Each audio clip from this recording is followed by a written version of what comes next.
e daí eu mando o link para lá no grupo do WhatsApp.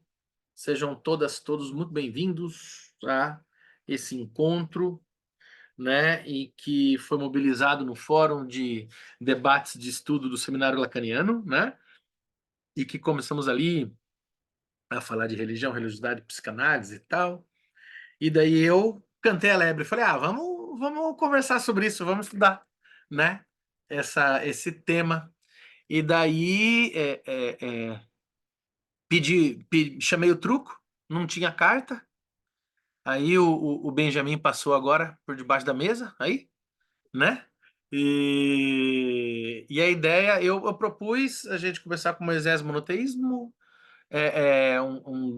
uma obra clássica do pai da psicanálise sobre o tema, não é a única obra, inclusive, cronologicamente, seria Totem e Tabu, poderíamos ter começado por Totem e Tabu também, inclusive não só obras do Freud. Eu fiquei pensando nesse estudo e estou puxando aqui puxando o bonde, porque puxei o bonde lá atrás, mas não sou dono do grupo, não sou dono da psicanálise, não sou dono de coisa nenhuma, e apenas mobilizado, motivado por por essa questão que eu acho que. E por que que eu chamei o truco ali? Falei, pô, vamos conversar, vamos discutir, vamos pensar as questões. Porque, assim, a postura do Freud sobre a questão da religião é que a psicanálise é leiga, vamos colocar assim, né? E ponto. Mas as pessoas não são leigas, né? A República é leiga brasileira, mas o Brasil não é leigo na sua grande maioria. No geral, ele é cristão, e de vários matizes de cristianismo, e não é só cristão, muito pelo contrário. Existem milhares de matizes religiosos, e particularmente eu me interesso muito. Eu não sou uma pessoa religiosa, não professo nenhuma religião, nem o ateísmo, que muitas vezes se torna uma religião muito radical também.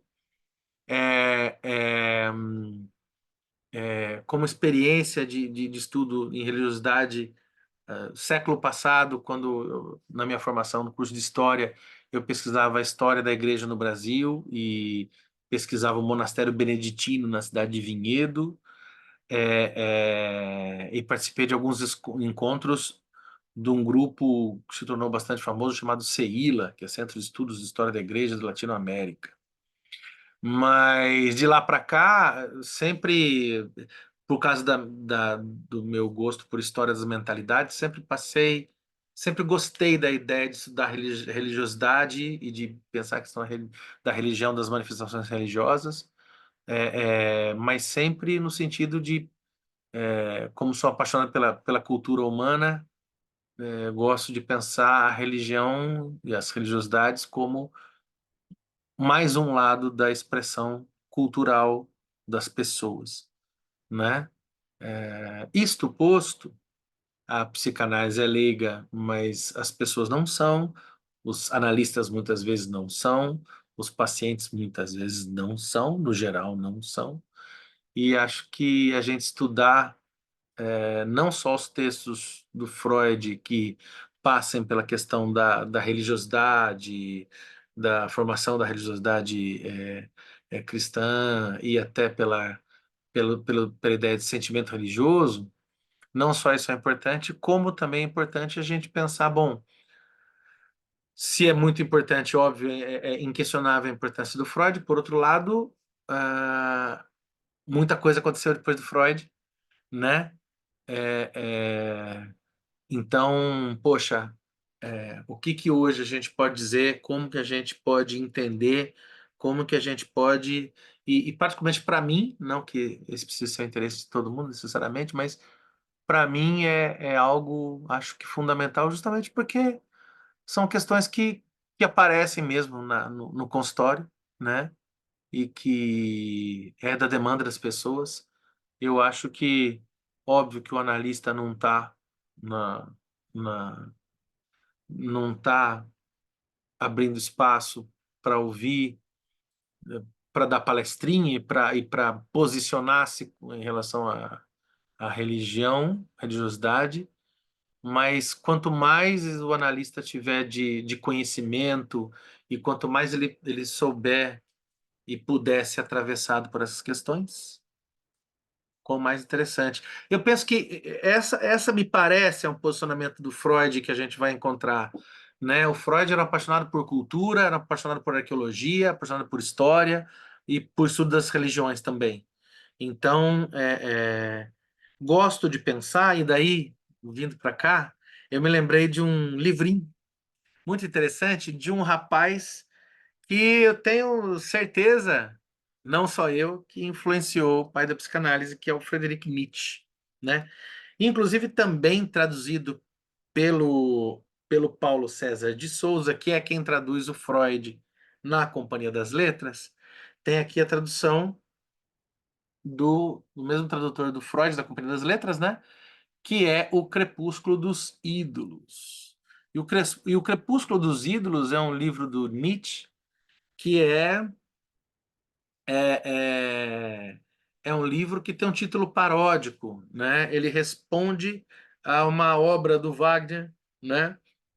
Chamada Götterdämmerung, né? Se não me engano, que é o Crepúsculo dos Deuses, né? E o do Nietzsche, o Crepúsculo dos Ídolos, né? E esse, se não me engano, né? Esse título é ele mesmo, que o subtítulo é Ou como se filosofa com um martelo, né? O Nietzsche falava que os deuses têm pés de barro, né? E o Nietzsche era um grande iconoclasta nesses termos, né?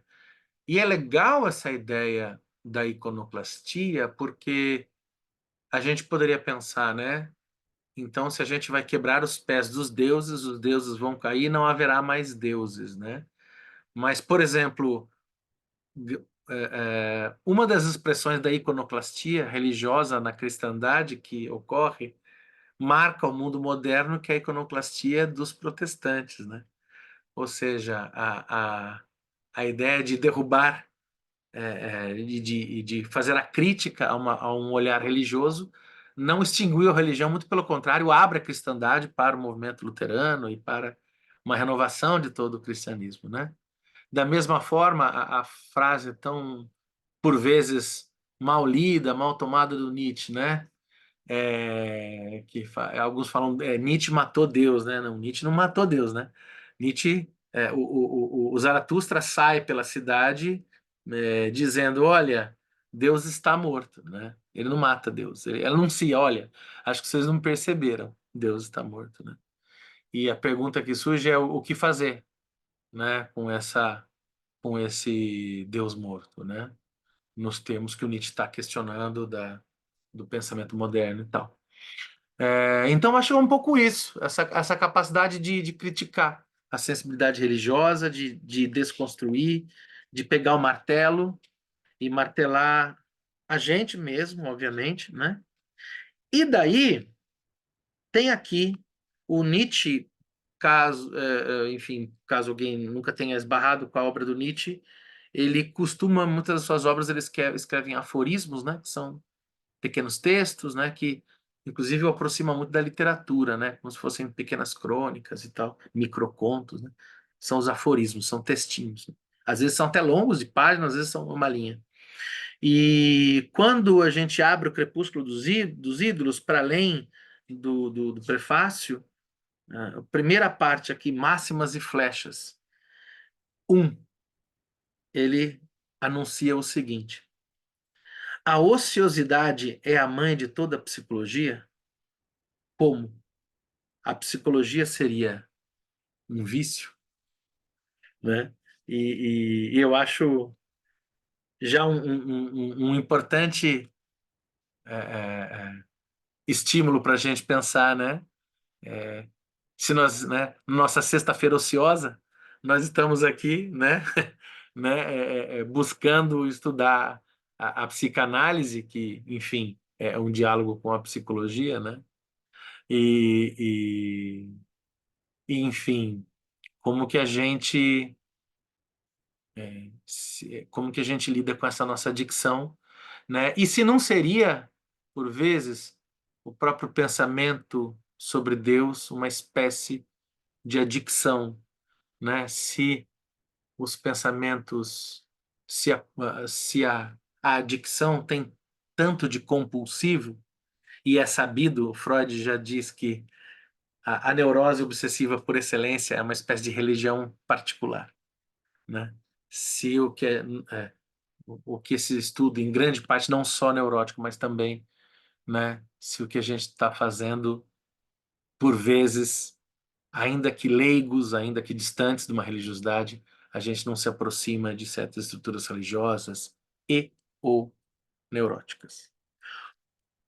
Mobilizado por tudo isso, trago aqui Moisés monoteísta. Moisés e monoteísmo. Bora ler?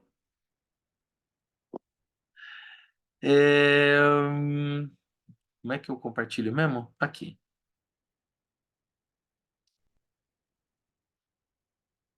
Share. Não, não, meu WhatsApp. Não,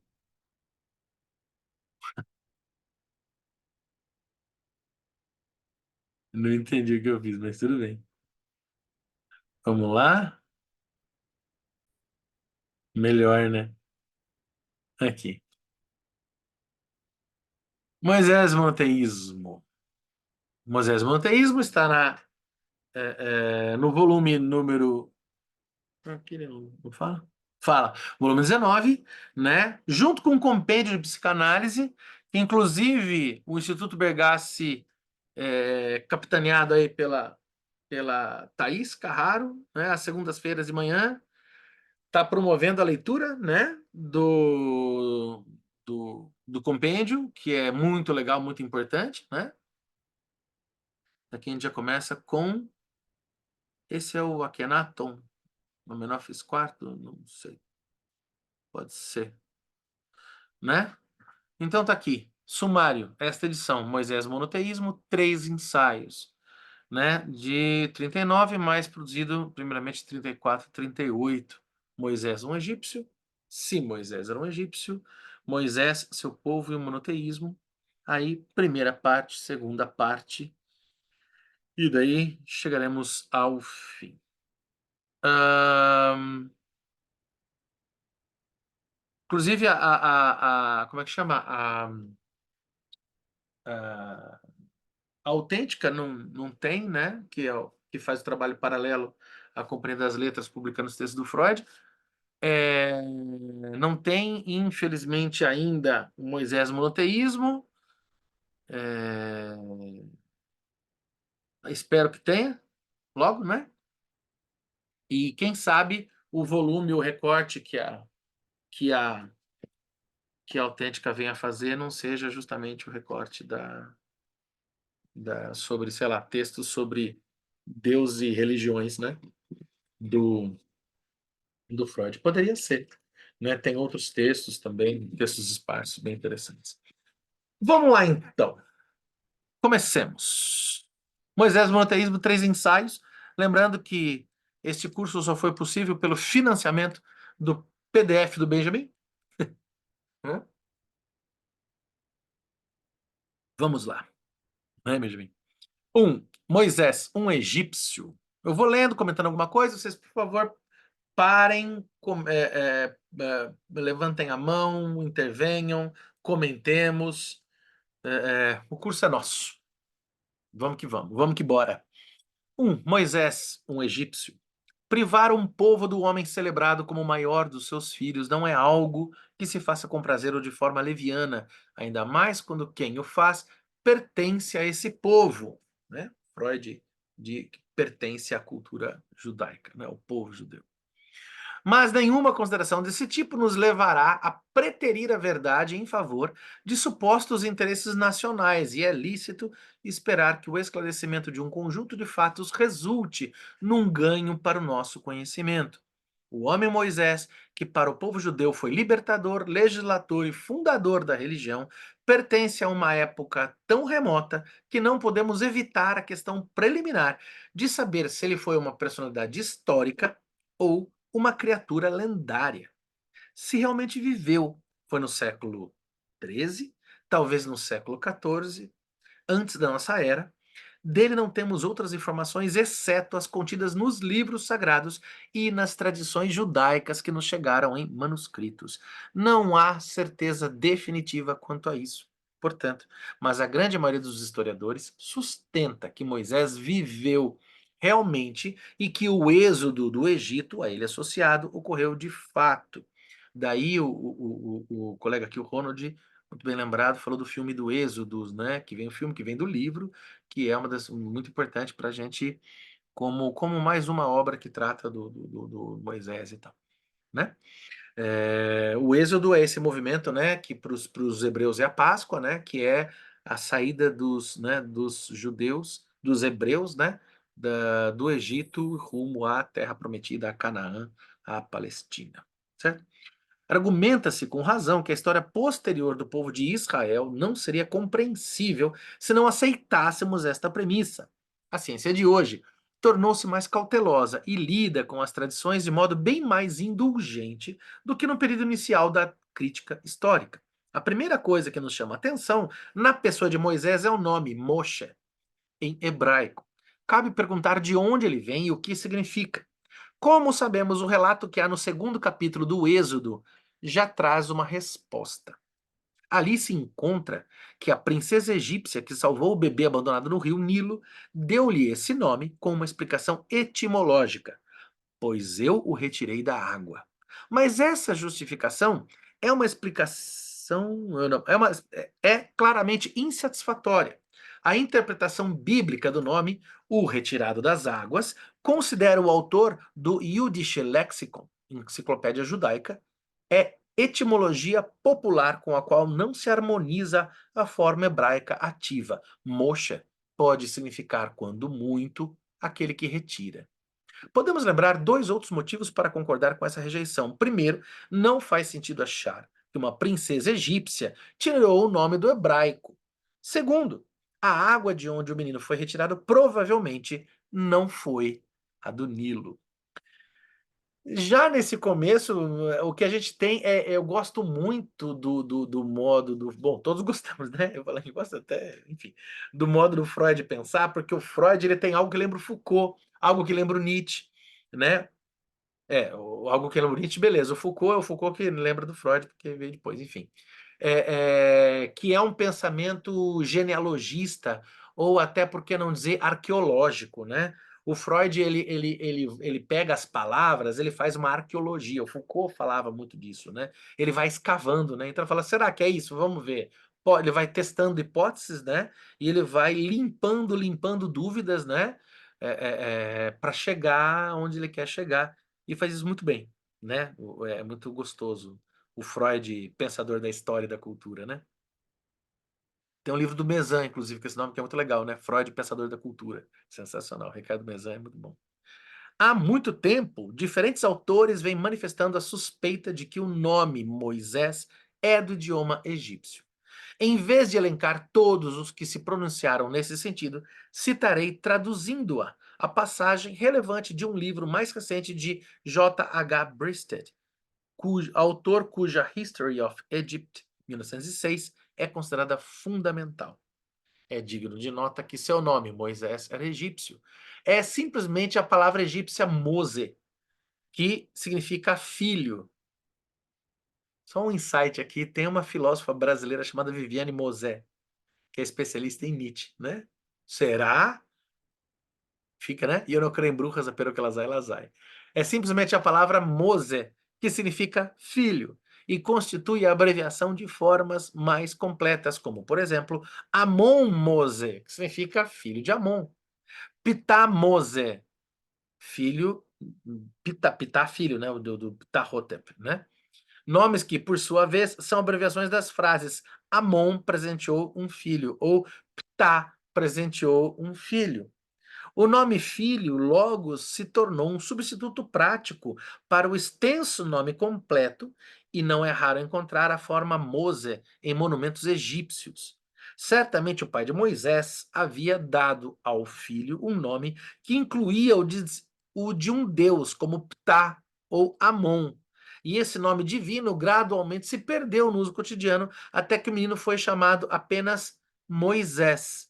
O S final vem da tradução grega do Velho Testamento, tampouco pertencente ao hebraico em que o nome é Moshe. É curioso que é o que acontece com Barrabás, né?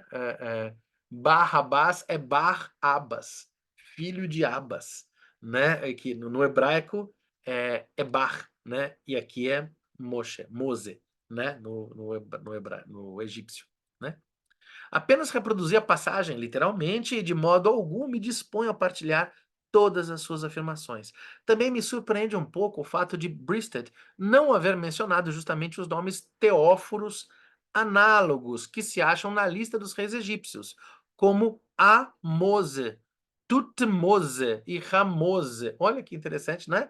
Faz todo sentido, né? Ramsés, né? É o filho de Ra. Ra é, é o Ra, é o deus do sol, né? Amon-Ra é Mose, então Ramos, Ramsés, né? É, porque o egípcio fala, nossa, mas é diferente Ramosa de Ramsés. No egípcio é igual, porque se eu não estou falando besteira, e eu não sou egiptólogo, hein? Por favor, mas vamos arriscar aqui porque tive aula com quem era, né? Que no egípcio você não tem a vogal. Então, você pensar, por exemplo, né, Rams, né, na escrita egípcia parece, se eu não estou falando besteira, ou que as vogais podem ser intercambiáveis. Então, daí você pode dizer Ramosé ou Ramsés, né? Seria a mesma coisa, né? Como Tutmose, Tutmes, né? Amses, né? Enfim. Ora, seria de esperar que, entre muitos estudiosos que reconhecem o nome de Moisés como egípcio, alguns tivessem tirado a conclusão, ou pelo menos considerado, a possibilidade de que o portador do nome era ele próprio um egípcio. No tocante à época moderna, não hesitamos em fazer tal inferência, embora nos dias de hoje uma pessoa não tenha só um nome, mas dois, o de família e o prenome, e embora mudanças de nome e adaptações não estejam excluídas nas circunstâncias mais recentes. Assim, né, ou seja, nessa época não tinha nome de pai e mãe, até porque eu imagino que a ideia de nome de pai e mãe é algo que só fazia sentido em mundos muito antigos se a pessoa fosse nobre. Não faria sentido um plebeu ou um camponês ter nomes de pai e mãe, porque pai e mãe não eram nomes nobres, né? Nesse caso. Então o nome era o nome da divindade em que se homenageava e estava tudo bem, né? Deixa eu ver. Para não embora das adaptações com as circunstâncias mais recentes. Assim, não nos admiramos ao constatar que o escritor Albert von Chamisso é de origem francesa, que Napoleão Bonaparte, por outro lado, é de ascendência italiana, né? E que Benjamin de Israel, olha o Benjamin aí, é mesmo um judeu italiano, como seu nome leva a crer. Aliás, eu devo estar chovendo no molhado, eu quero acreditar que o nobre colega que financiou a aula de hoje, Benjamin, sabe muito bem o que significa o nome dele, Benjamin, né, Benjamin? Que é o filho predileto, não é verdade? Né? Em relação a épocas mais antigas, pensaremos que a inferência da nacionalidade a partir do nome deveria ser mais confiável ainda e até mesmo conclusiva. Pelo que sei, no entanto, nenhum historiador chegou a essa conclusão no caso de Moisés, mesmo entre aqueles, como Bristed, que admitem que Moisés era familiarizado com toda a sabedoria dos egípcios. Então, resumindo, o nosso colega Freud aqui, ele fala, olha, parece que é uma certa preguiça ou um certo engajamento aqui alguns historiadores pisam em ovos para falar, olha, muito provavelmente o Moisés era um egípcio, né? E tudo indica pelo seu conhecimento, pela cultura egípcia, pelo nome, pela forma da escrita, da parentalidade, que se tratava de um egípcio, né? Fundamental para o desenvolvimento do mundo da cultura israelita e depois para o cristianismo, mas um egípcio. Não é possível dizer com segurança o que os impediu de fazê-lo. É o Freud dando aquela provocadinha. Ele sabe. Fábio, Oi! era ruim ser egípcio? Não, não, eu estou entendendo que, assim, entender o Moisés como egípcio seria diminuir talvez a importância para a história hebraica ou não colocá-lo como um antepassado hebreu. E daí os historiadores talvez, pelo que eu estou entendendo, essa porque o Freud tem muito isso, né? Quando ele fala assim, não é possível dizer com segurança o que os impediu de fazê-lo. No geral, quando o Freud vai para essa vibe é porque ele tem uma pegada irônica aqui, ele tem uma provocaçãozinha aqui. Eu estou imaginando que ele fala, olha, eles não quiseram, não foram atrás e poderiam ter ido, né? O Freud cobrando mais esmero dos historiadores aqui. Do modo que eu tô lendo, né, gente? Por favor, vocês me corrijam e eu tô entendendo assim. Certo, Natália? E não sei se eu me enganei, alguém levantou a mão também? Fui eu, Fábio. Oi, diga, Benjamin. Pois é, tem essa história, né, que eu já li alguma coisa e também assisti alguns vídeos de historiadores falando a respeito do Moisés. Essa história de que provavelmente ele era escravo, mas tem alguns historiadores que dizem que ele, há uma chance muito grande de ele não ter nem existido, né? Tu que és historiador, eu queria que tu tu me explicar se eu estou falando alguma coisa certa, mas eu ouvi dizer que esses 40 anos onde ele atravessaria um deserto que é extremamente árido, que seria uma coisa quase impossível. E ele não teria onde beber água nem se alimentar, e também o fato de que a história é muito bonita, mas provavelmente foi uma revolta pequena que gerou essa história com tanta significação, né? De escravos se rebelando, mas existe uma possibilidade, como o Freud colocou lá em cima, né? Existe uma possibilidade muito grande que ele não tenha nem existido. Olha, eu não vou saber, viu? Dar essa certeza. Até porque também não tem É, nenhum relato, não tem nem nada, não encontraram nada no registros é. arcaicos, eu não sei também. É, Essa- eu não vou dar nenhuma certeza, nem que sim, nem que não, porque assim, realmente quando a gente, na história, quando a gente tem, e eu depois eu fui para a teoria literária, né? Então, assim, menos ainda fiquei na história documental, mas a história antiga é um mundo, os historiadores da antiguidade, ainda mais dessa antiguidade mais que antiga, né? Do mundo hebraico, tem muita coisa que só os especialistas podem precisar. Eu tenho um amigo historiador que é egiptólogo. Eu vou trocar uma letra com ele e se vocês se animarem, eu posso até trazer um dia ele aqui para gente, porque eu sei que mas tem muita coisa para ler e tal, mas a gente não tem pressa de acabar também, né? Eu acho eu, né? De repente ele pode vir aqui fazer uma participação eu não aí que tá, ele é egiptólogo. De repente ele fala, mas Moisés eu não estudei, porque é isso, né?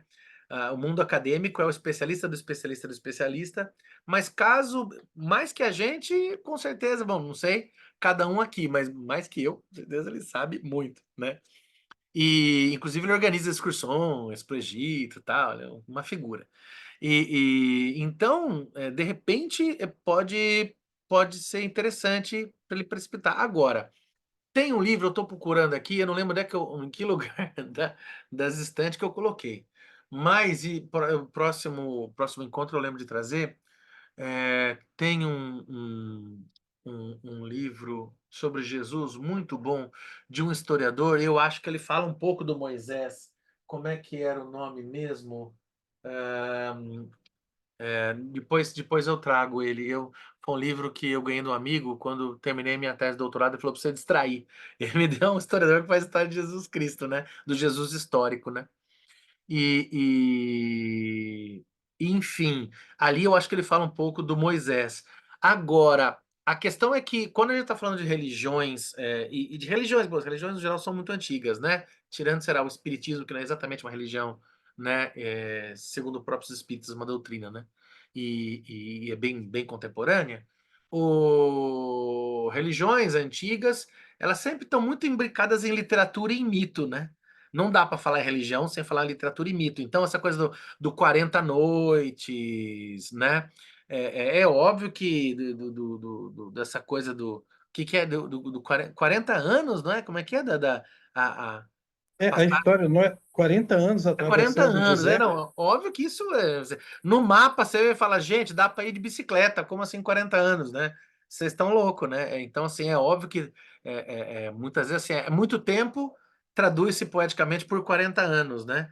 Então é óbvio que as questões. Eu já ouvi, inclusive, me parece alguns falarem da questão da travessia do Mar Morto como sendo uma questão do mesmo fenômeno que a gente conhece no geral, quando a gente teve aula no ensino fundamental de Egito, aquela coisa da cheia e da seca do Rio Nilo, né, da ciclotimia do Rio Nilo, né, que o próprio Mar Vermelho teria uma questão de maré cheia, maré alta, maré baixa, e que isso possibilitaria a travessia, e Moisés sabia, então isso miticamente é contado como a abertura do Mar Vermelho, etc. e tal.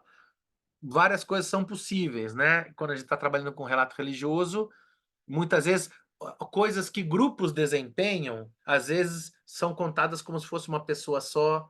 Não raras vezes você vê falar Moisés não foi uma pessoa, mas foram várias, né? Isso é possível também. Mas eu não arrisco dizer não aqui. Eu acho que o Freud faz um caminho muito seguro, né? Ele começa, inclusive, pelo nome, né? E ele levanta. E é legal que o Freud é muito cuidadoso, que ele não bate o martelo em nada, né? Ele ergue a ideia e fala: ó, aqui tem coisa. Não vou dizer por que será que os historiadores não amam, mas tem coisa aqui, né? E ele deixa ele muito sacana, deixa aberto, né? Mas para apontar por onde ele está caminhando, né?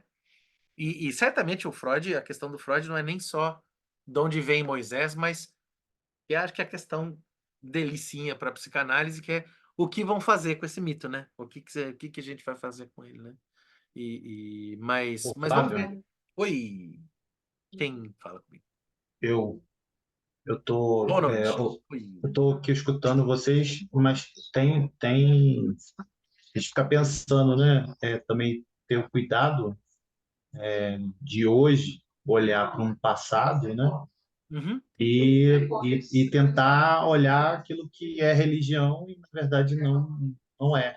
Porque no aham, mundo antigo, religião, política, economia, tudo isso era tudo muito junto, né? é, Então, essa é a primeira coisa, de que o que está chamando, o que se está chamando de religião, né, no mundo antigo. sim, Então, era tudo, né? magia, religião, isso tudo é muito imbricado, né? Essa é a primeira coisa, né? As fontes dos historiadores da antiguidade, elas são muito poucas, né, em comparação às fontes que a gente tem na modernidade, né?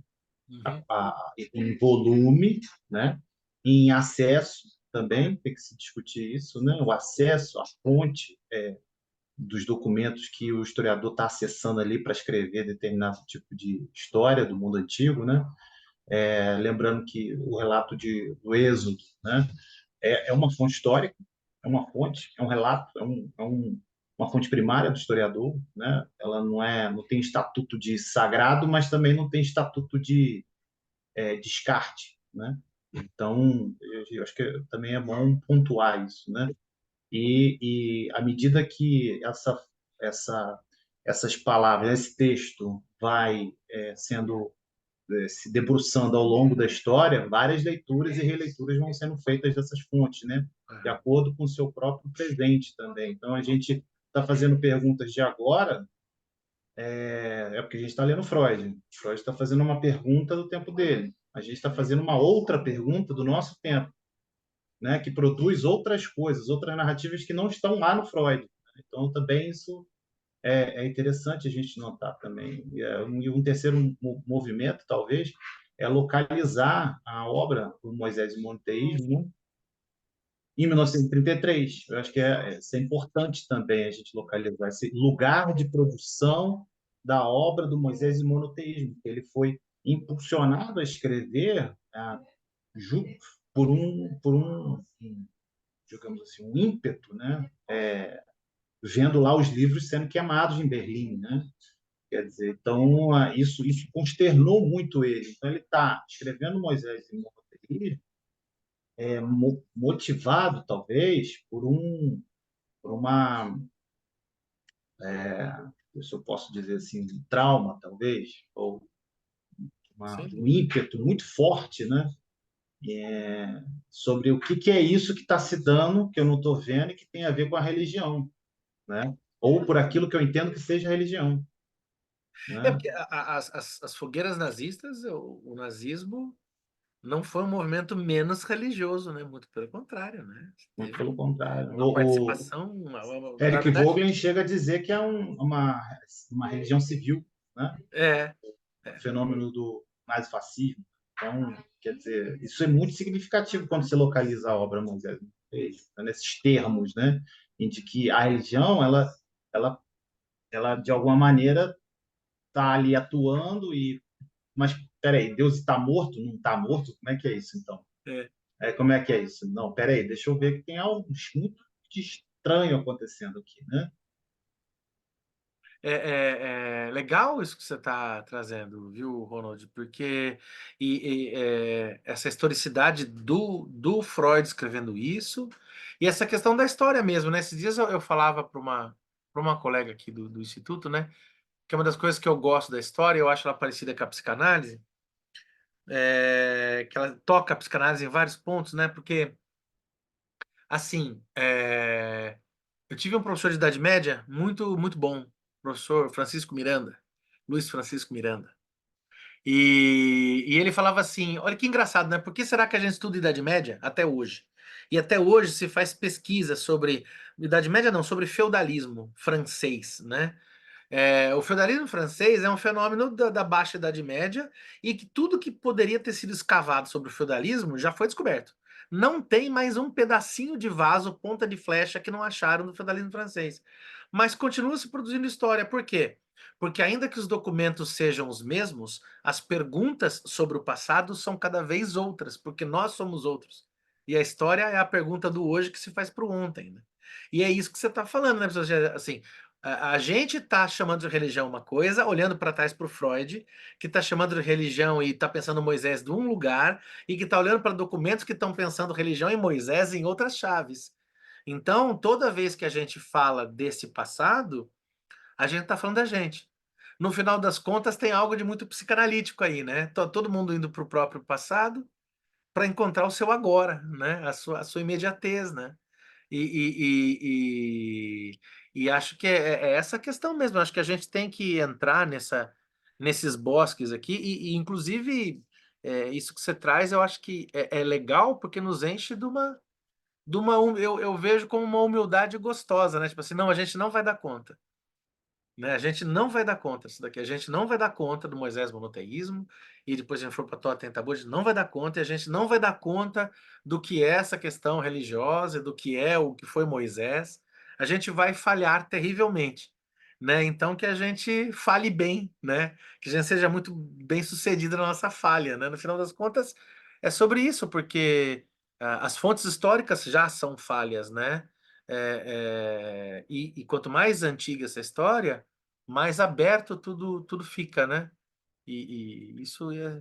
Eu particularmente acho essa parte, pode até parecer trágica, e é um pouco, mas eu acho essa parte muito bonita, né?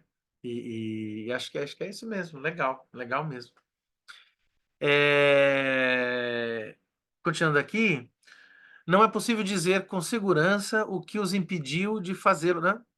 Dos historiadores sobre Moisés, né? Das incertezas e tal. O respeito pela tradição bíblica talvez fosse insuperável. Olha lá, esse engajamento, né?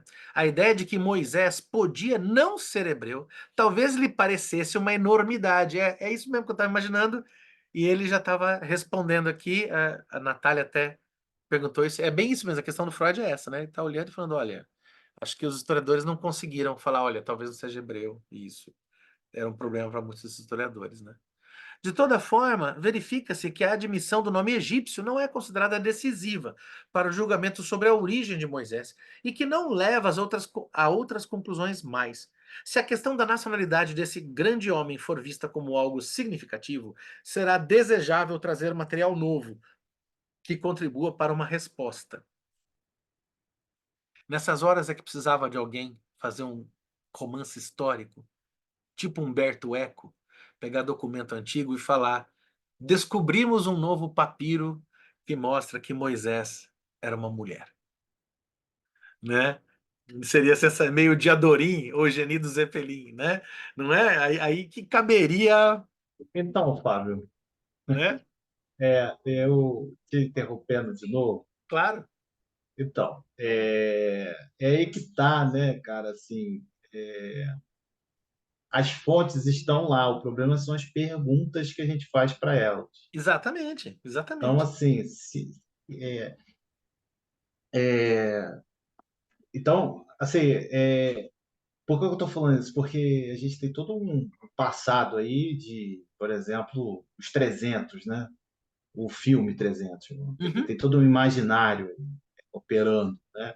De homens másculos e fortes e morenos e saradões, né? Né? Então, quer dizer, Aquilo é tem pira do umas. Frank Miller, né? Aquilo é uma viagem do Frank Miller, né? Mas tudo bem. Então, Total, mas ótimo. mas é a indústria cultural, isso atinge o inconsciente coletivo, né? Então, de uma forma assim, avassaladora. Então, assim, para essas questões, por que eu estou querendo dizer isso? Porque, assim, não precisa nem se descobrir uma fonte que diz que Moisés é uma mulher, mas a própria pergunta deveria ser mudada, né?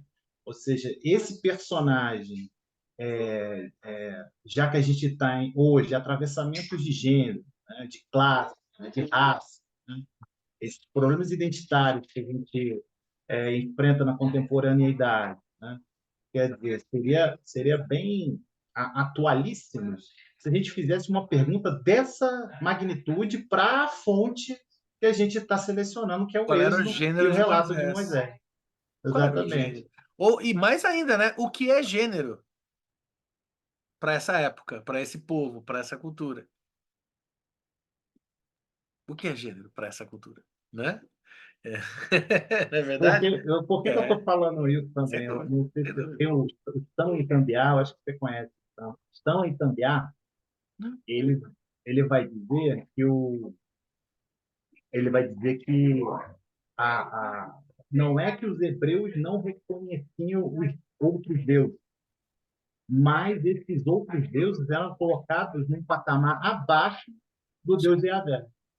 Com certeza. Então, isso faz uma diferença gigantesca, isso faz uma diferença enorme, porque há um reconhecimento de outros deuses, mas não no Uhum. mesmo estatuto que o Yahvé. Né? Ah, sim, no final das contas, o limite entre monoteísmo e politeísmo é um limite tênue, né? Porque o monoteísmo, digamos assim, contemporâneo, chamemos por uma facilidade aqui de contemporâneo, ele é a recusa do Deus do outro, né?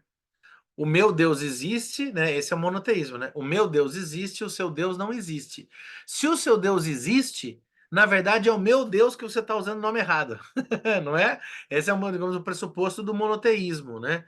Quando a gente está trabalhando com civilizações antigas, do passado e tal, não havia uma ideia de uma a suposição ficcional, não, a se pensar de uma humanidade, né?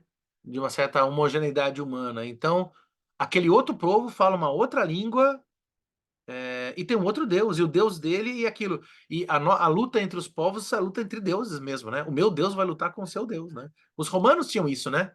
Eles lutavam, ó, meu Deus venceu o seu, mas eu nem desgosto do seu Deus. Tanto que eu crio aqui o Panteão, que é uma espécie de igreja coletiva, e que eu vou trazendo deuses de fora e vou colocando lá. Né? Os romanos colecionavam deuses. Né? Então, assim, realmente, o modo de pensar o que é Deus, isso varia demais, né? Ainda mais, quanto mais saindo do passado. E aqui a gente também há que se lembrar, e você trouxe essa questão, historicamente, de uma certa maneira, funciona como uma decolonialidade, né? porque a gente está trabalhando com um lugar que não é ocidental, né? Então, o que é Deus, o que é política, o que é cultura, o que é gênero, isso daqui está em suspenso, porque se a gente for entrar nesses méritos, é preciso de muita antropologia mesmo para dar conta, né, dessa diferença que é desse tempo, dessa cultura que a gente está falando, né? Isso com certeza, né? E é É, interessante também, né, Fábio, que essa questão narcisista, às vezes, das religiões, né?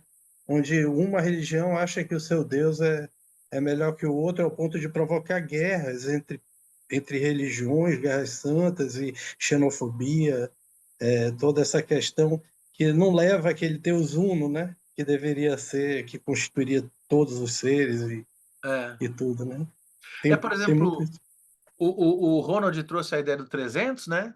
E é interessante que no 300, o 300 é uma pira do Zack Snyder, diretor de cinema, lendo a história em quadrinho do Frank Miller, que por sua vez se empolgou numa passagem do 300 de Esparta do Heródoto de Halicarnasso, que é o historiador grego, né? O episódio 300 é histórico. Aí os caras ser bombado e aquela tonalidade em sépia é a história em quadrinho, né? E daí isso vai para o cinema, né? Agora, por exemplo, aqueles estrangeiros mostrados como monstros, né? Aquilo é o olhar do grego que olhava para o persa, para os medos, né? Eram as guerras médicas, né?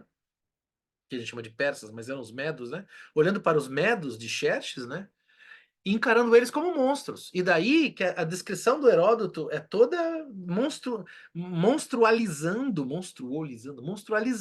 os medos mesmo, né?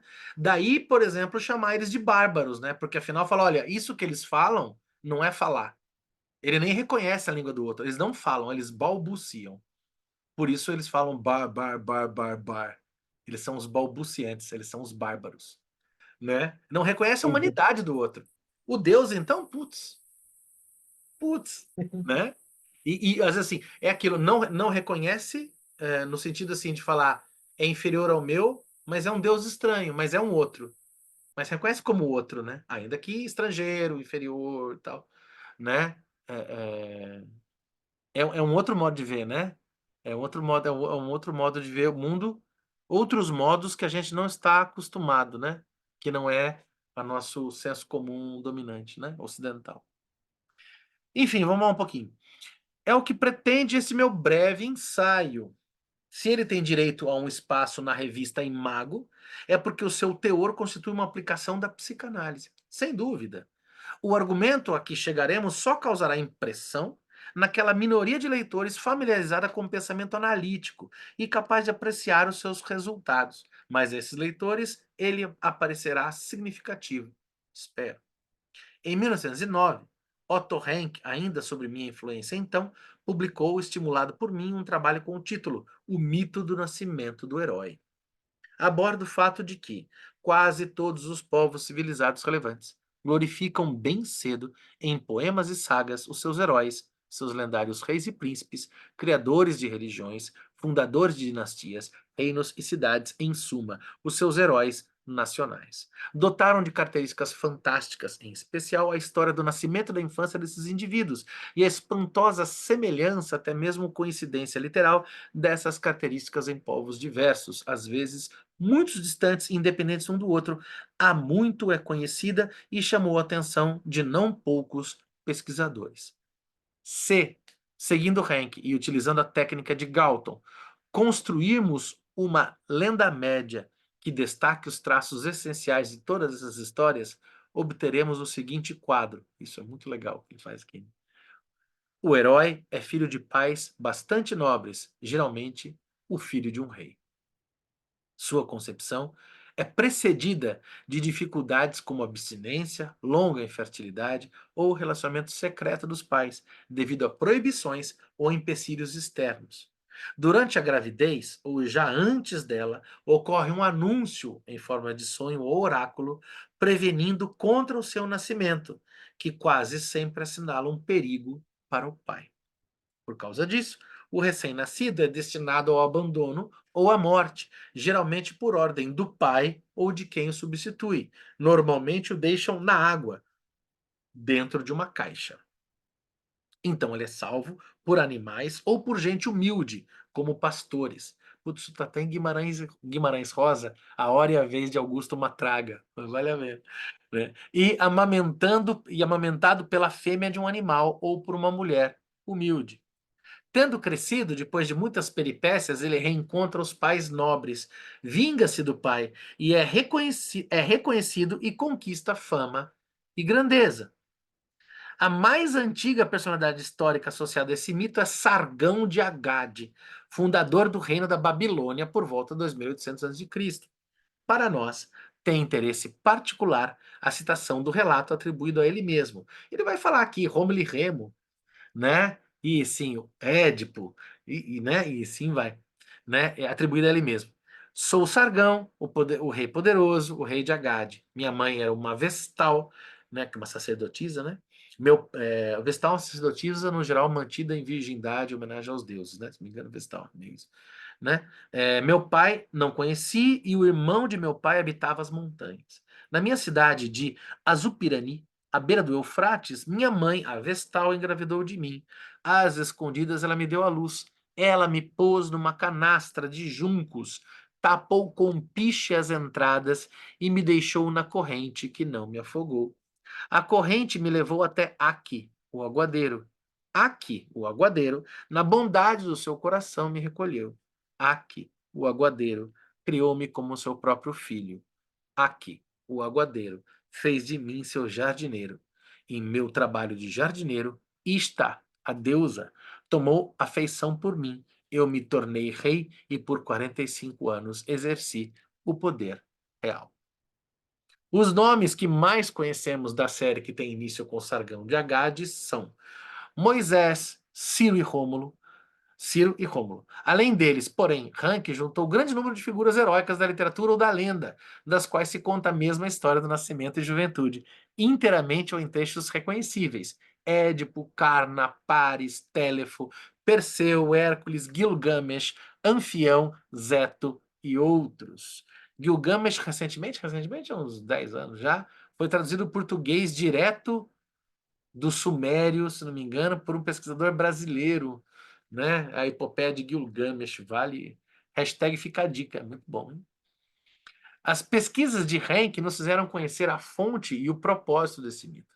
Basta que eu me refira a elas com frases sucintas. Herói é quem se rebelou corajosamente contra o pai e, por fim, triunfou sobre ele.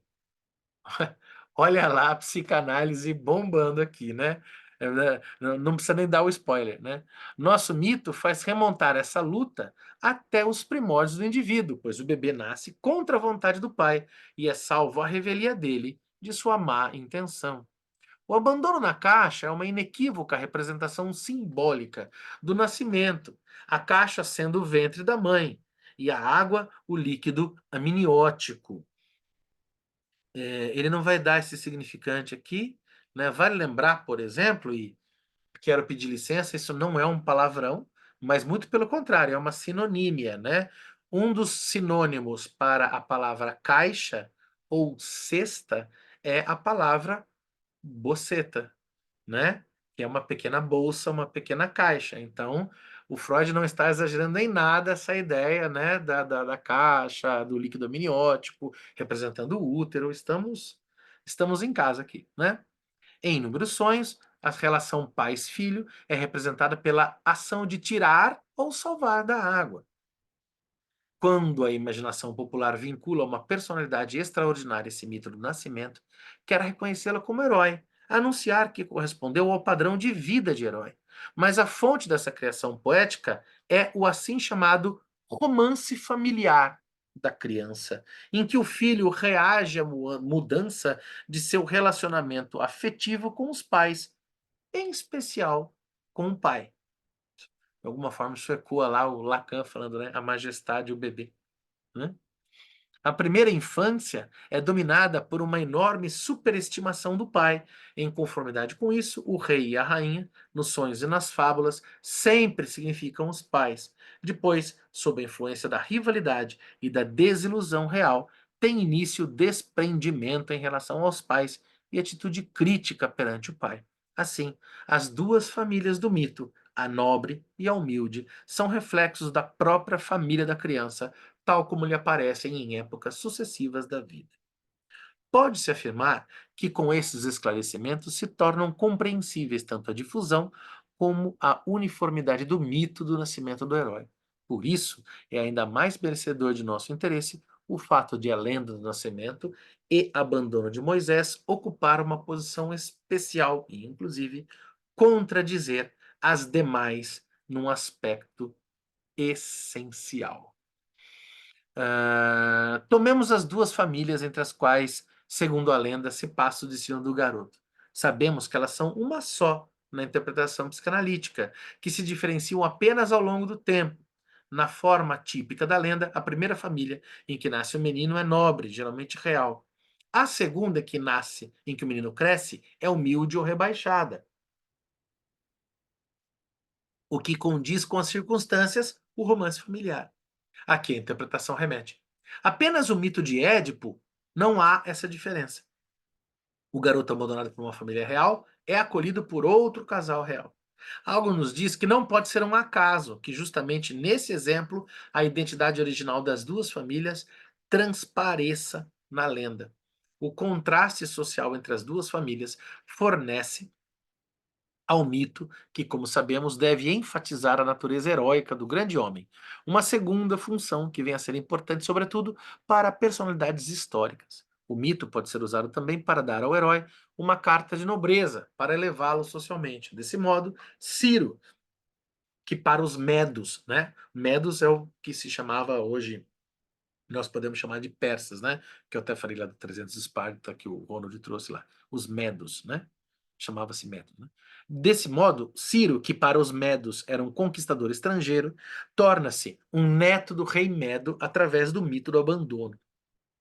O mesmo sucede com Rômulo, né? Rômulo, que é irmão de Remo, da fundação de Roma, né? Que são filhos de Réia Silvia, uma Vestal também, blá, blá, blá, né? Sabe, com Rômulo. Rômulo, se houve de fato esse indivíduo, foi um aventureiro de origem desconhecida, um arrivista. Mediante a lenda, ele se torna rebento e herdeiro da casa real de Alba Longa. Isso responde um pouco, mais ou menos, o modo de pensar a história antiga, como estava trazendo o Benjamin. Né? Que é isso, ela fala, se existiu, ele era um andarilho, mas atribui-se uma nobreza a ele, um irmão para ele veio, foi criado na teta da loba, tem lá em Roma, lá tem aquela estátua lá, com as crianças na teta da loba, etc e tal, ele é filho de Réia Silvia, que é uma vestal romana, com o deus da guerra, que é Marte. Então ou seja, esse romance do herói é também um mecanismo de justificação do poder de dominação, poder político, poder militar, lá, de governantes. Mas, claro, ninguém nunca disse que essas histórias não eram ideológicas. Muito pelo contrário. É assim que essa ideologia se justifica, funciona. E se existe uma coisa que sempre funcionou e vai continuar funcionando, é a ideologia, né? É muito diferente com Moisés. Moisés é um caso à parte. No caso dele, a primeira família normalmente aristocrática é bastante humilde. Ele é filho de judeus levitas. Já a segunda família, em que normalmente o herói cresce, aquela humilde, é substituída pela casa real do Egito. A princesa o cria como seu próprio filho. Essa divergência em relação ao tipo causou espécie em muitos estudiosos. Edward Meyer, assim como outros depois dele, supôs que originalmente a lenda diferia nesse ponto. O faraó teria sido avisado por um sonho profético de que um filho da sua filha viria a ser uma ameaça para ele e todo o reino. Por isso ele fez com que abandonasse a crença no Nilo, após o nascimento, mas ela foi salva por judeus e criada como seu filho. Por motivos nacionalistas, na expressão de Henke, a lenda teria sofrido uma reelaboração e chegado até nós na forma conhecida. Olha que legal, né? Então você tem variações do mito a partir dos agenciamentos ideológicos, políticos, blá, blá, blá. Ah, mas tem como falar de história, de psicanálise, de literatura, de cultura sem política? Se falarem que dá para falar, estão enganando você. Não dá. Mais uma breve reflexão nos convence de que não pode haver existido essa lenda original de Moisés, que não diverge das outras do tipo, pois a lenda é de procedência ou egípcia ou judaica. A primeira opção deve ser excluída. Os egípcios não tinham motivo para glorificar Moisés. Esse não foi um herói para eles. Portanto, a lenda deve ter sido criada dentro do povo judeu, ou seja, em sua forma familiar, deve ter sido vinculada à pessoa do líder. Olha que legal. Enquanto fala, a ideologia na história é um problema, o Freud fala, não, a ideologia é a solução. A gente entende, e ele fala, né, o Freud, sabidamente aqui, né, ele fala, né, deve ter sido, né? Ele não fala que é, ele fala deve ter sido, né? Deve ser excluída, não é certeza, mas deve ser, né? É, esse não, mas não foi herói para eles. Então a lenda deve ter sido criada pelo povo judeu, né? Ou seja, pelo agenciamento ideológico, faz sentido entender Moisés e a sua construção a partir do povo judeu. Então é essa pista que a gente tem que seguir, né? O follow the money do Freud é o siga a ideologia, né? Siga a ideologia, os interesses ideológicos na coisa aqui, né? Mas para isso ela era totalmente inadequada, pois de que serviria a um povo uma lenda que fazia de seu grande homem um estrangeiro? Na forma em que hoje a temos, a lenda de Moisés falha de maneira notável em relação às suas intenções secretas. Se Moisés não é de estirpe real, a lenda não pode denominá-lo como herói. Se ele permanece filho de judeus, ela nada faz para elevá-lo. Somente uma pequena parte de todo o mito permanece efetiva. A certeza de que o garoto sobreviveu, não obstante poderosas forças externas, a esse traço e esse traço se repete também na história da infância de Jesus, em que o rei Herodes assume o papel do faraó. Assim, ficamos livres para supor que algum inepto reelaborador tardio da lenda foi levado a incluir na história do seu herói Moisés algo semelhante à clássica lenda de abandono que distingue o herói, mas que, devido às circunstâncias especiais do caso, não se adequava a ele. Nossa investigação teria de se satisfazer com esse resultado satisfatório. Incerto, além disso, e nada teria feito para responder à questão de se Moisés era um egípcio. Mas há outra abordagem, mais promissora talvez, para se examinar a lenda do abandono. Retornemos às duas famílias do mito. Sabemos que são a mesma no nível da interpretação analítica, enquanto no nível da lenda se diferenciam entre a nobre e a humilde. Mas, quando a pessoa a que o mito é ligado tem existência histórica, há um terceiro nível, o da realidade. Uma família é a autêntica, na qual a pessoa, o grande homem, realmente nasceu e cresceu. A outra é fictícia, criada pelo mito na consecução de seus propósitos. Em regra, a família autêntica corresponde à humilde e a inventada à nobre. No caso de Moisés, claro, né? No caso, ninguém vai querer inventar a história para si, dá problema querer, né? Tá. Ah, mas Jesus, não, mas a gente vê depois, Moisés, né? No caso de Moisés, algo parece estar diferente. Olha, no caso de Jesus é a mesma coisa, né? A família real é a pobre, então você tem um filho de Deus que vem na família nobre, ele é o filho de Deus, né? Que é trazido para a terra, né? Que são os pobres, né? São os humanos. Então, mantém-se a questão. Ponto para a regra do Freud. No caso de Moisés, algo parece estar diferente. E aqui talvez contribua para esclarecer as coisas um novo ponto de vista. Em todos os casos que se pode examinar, a primeira família a que abandona a criança é a inventada. Mas a segunda, em que ela é acolhida e cresce, é a verdadeira. Se tivermos a coragem de reconhecer essa tese como geral, e ela também e a ela também sujeitarmos a lenda de Moisés, perceberemos com clareza, de repente, que Moisés é um egípcio, provavelmente nobre, que a lenda deve transformar em judeu. Esta seria a nossa conclusão.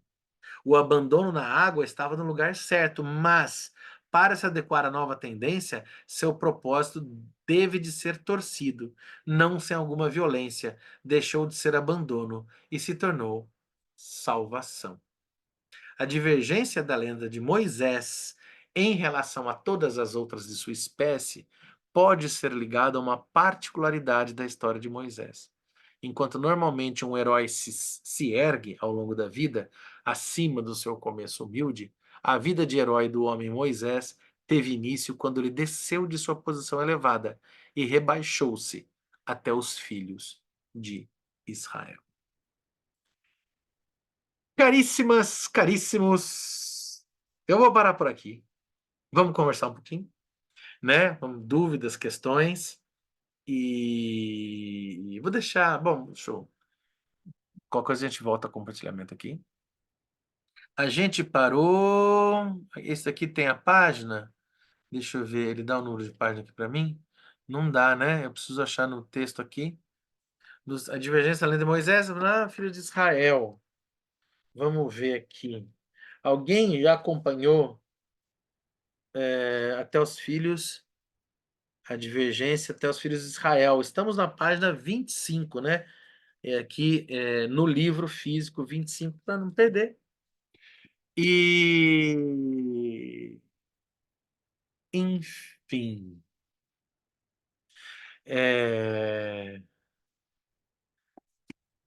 dúvidas não, porque eu vou saber responder, mas assim, quem quer socializar as dúvidas, eu tenho várias, né? E é um pouco confuso, né? Esse mecanismo de claro e escuro, né? O Freud tem uma coisa quase que operando numa espécie de um barroco, né? Seguindo as pistas, e falando, não, então é isso, não, então é o contrário, então é isso e aquilo, né? Isso confunde um pouco a cabeça da gente, me sinto confuso nessas questões que ele faz, mas ao mesmo tempo é muito seguro, né? O que ele faz, que é justamente falar, bom, então tem essa hipótese, então não pode ser isso, então vamos por aqui, vamos testando hipóteses. Eu queria achar muito. Achei. Quem faz muito esse raciocínio para falar da história de Jesus Cristo, um Jesus Cristo histórico, é esse livro aqui. Espera aí, achei.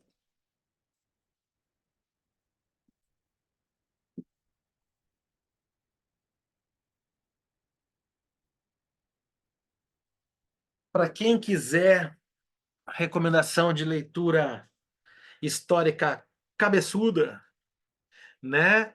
É o Zelota, né? A Vida e a Época de Jesus de Nazaré, de Reza Aslan.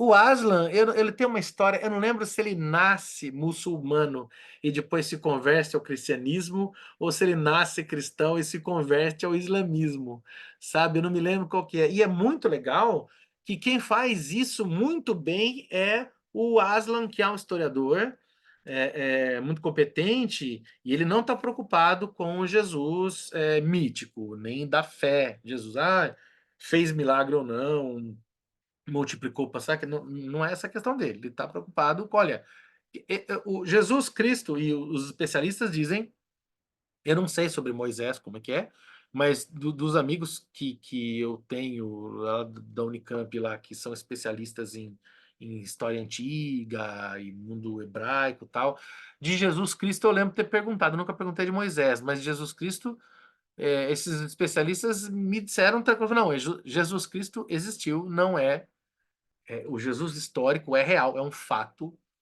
comprovado, né? Agora, inclusive carpinteiro mesmo, né?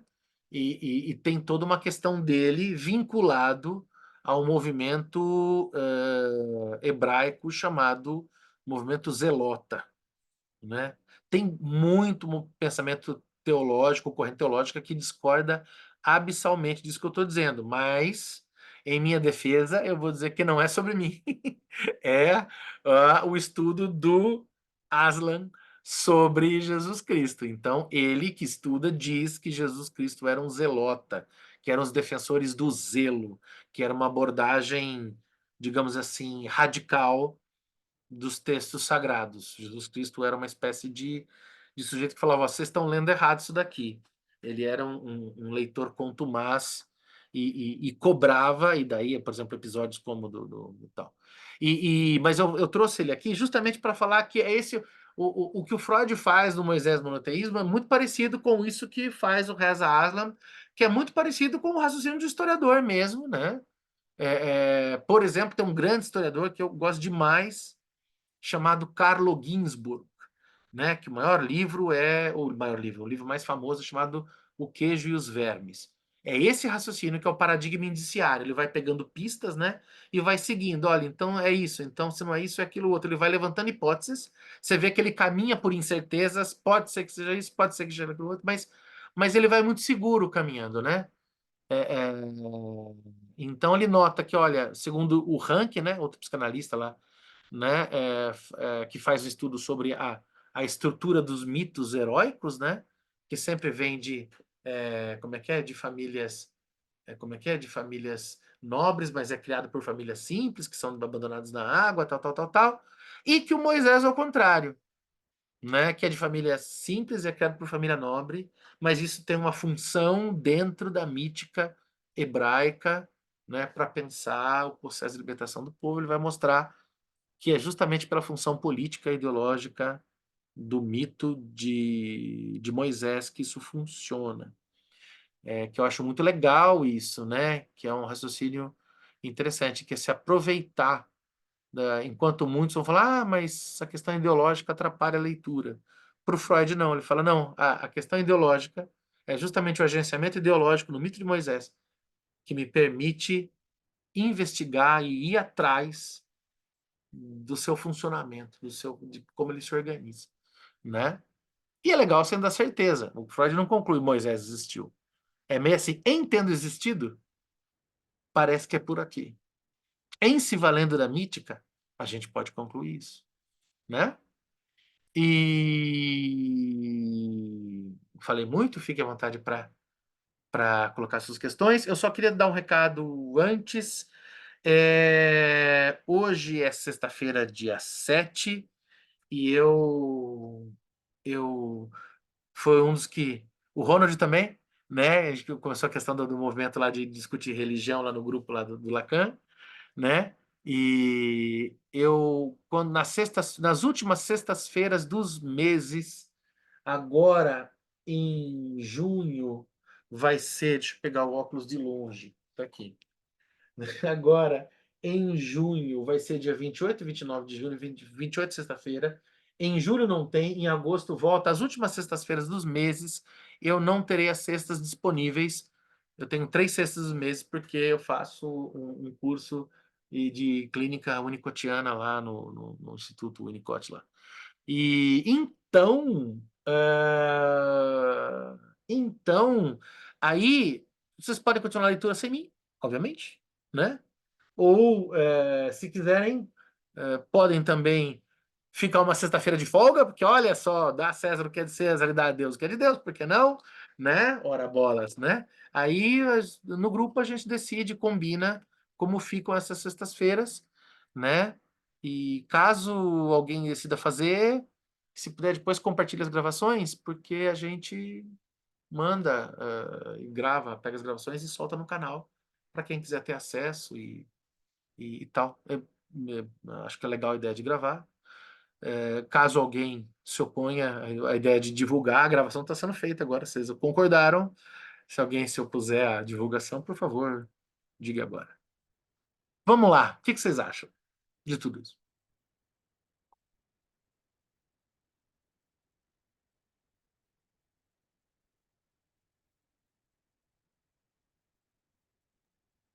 Ô, Fábio, então já posso começar, então. Por favor, deve. É nosso. Eu fiquei pensando aí nessas construções iniciais, né, do texto, e eu entendi quando você falou também, que eu acho que também fica muito binário, né? Fica muito binário, assim. Se não é uma coisa, é outra, segue Uhum, adiante, né? Isso é digno de atenção, né? uhum, Um outro segundo ponto seria os indícios, né, que você falou do Ginsburg e etc, né? uhum. Olhos de madeira, os Bernadante, Maravilhoso. enfim, o próprio queijo de vermes que você falou, né? Eu achei significativo. Só que como nas perspectivas mais atuais, né, não que o Ginsburg não seja um bom historiador, que não seja Não, atual, mas. Mas eu fiquei pensando nesse texto do Freud, né? Talvez o que a gente pode pensar aí, o que o resto do século XIX, pelo menos aqui que eu entendi, né? O que a gente pode pensar aí é uma ausência, talvez, né? Nem tanta presença, mas a ausência enquanto fonte, sabe? A Uhum. ausência, o silêncio, o não dito, né? Se eu for falar dentro dos termos psicanalíticos, né? Aham. Esse não dito do Moisés, ou pelo menos naquilo que você chama de Moisés, né? Acho que o Freud está tentando, quer dizer, ele não foi por esse caminho, mas Uhum. ele esbarrou com isso e passou por cima. E mais assim, para a gente aqui isso é interessante porque a ausência de documentação, né? A ausência de, enfim, de mito, de lenda e tal, é, isso é muito significativo. Isso pode também ser trazido como uma leitura, né? Então, o historiador, assim como o psicanalista, ele lê as entrelinhas, o silêncio, o não dito, Os o vazios, né? vazios, os É, vazios, sem e faz uma leitura, né, no caso o psicanalista ele escuta, né, o historiador faz uma leitura em que essa ausência, ela, ela responde pela própria história da ausência, né? Quer Aham. dizer, para chegar, para essa civilização lá do quarto século chegar até hoje, passou muita coisa, É um né? monte de ruído, né? É legal Tem que é um muita monte de coisa. ruído, né? Você tem que fazer a história da coisa e aí e todas as histórias dos ruídos das coisas, que é um monte de ruído. E atravessa e, né? Tem várias camadas aí, né? E ele está pelo menos aí, ele está em uma ou duas, não sei. E tem várias camadas aí que, mas assim, o que me chama a atenção é justamente isso.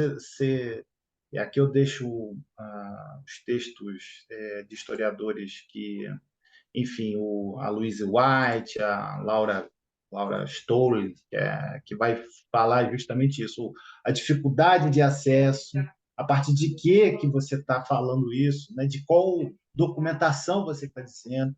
Assim, a gente é Freud, tudo bem, né? Mas a gente tem que ter um pé atrás. É Não, isso, no claro, Freud, né? claro. Nessas ausências aí que você está colocando, porque assim, né? É aquilo, né? O que que faltava para Freud? Para começar, faltava Deleuze, né? Faltava uns rizomas aí, né? Faltava uma coisa mais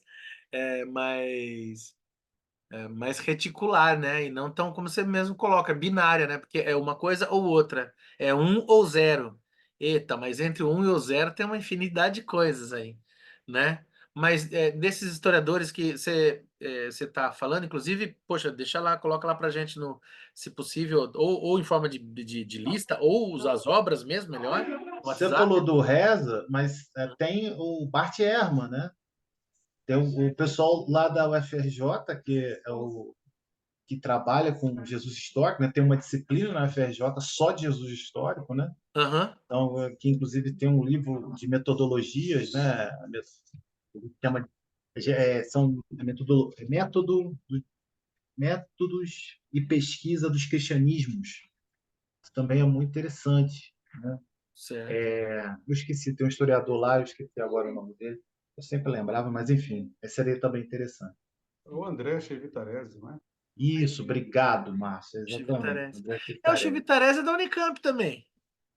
Ele que É, é. dando como é que falando do milagre do santo, essa questão da pergunta que eu fiz do Jesus Cristo foi para um grande amigo filósofo que fez um mestrado em história que foi orientando o Chevitarese, que mas depois ele foi para filosofia com bioética e tal, que é o Rodrigo Batagello, né? O Batagello e teve a Alexandra também que pesquisava, que foi orientando o Chevitarese, eu perguntei, viu?